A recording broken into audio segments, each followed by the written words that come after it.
করে একদিনে 2 unit, B করে 1 ইউনিট, অর্থাৎ 3 ইউনিট করে প্রতিদিন কাজ করে। তা কদিন কাজ করলো এ আর বি?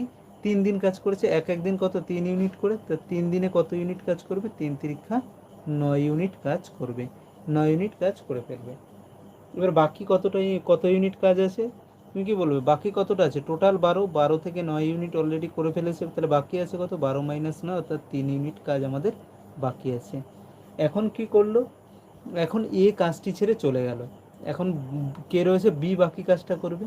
এখন তাহলে বি এই 3 ইউনিট কাজ করতে কতদিন নেবে? বি এক এক দিন করে 1 ইউনিট করে, তাহলে 3 ইউনিট করতে সময় নেবে 3/1, অর্থাৎ 3 দিন।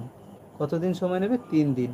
তাহলে টোটাল কাজটা কমপ্লিট হতে কতদিন সময় লেগেছিল? তুমি বলবে টোটাল কাজটা কমপ্লিট হতে প্রথম 3 দিন কাজ করেছে এরা, প্রথমে 3 দিন কাজ করেছিল, পরে আবার বি একা বাকি 3 দিনে কাজ করেছে, অর্থাৎ 3 + 3 অর্থাৎ 6 দিন টোটাল সময় লেগেছে। কদিন? 6 দিন।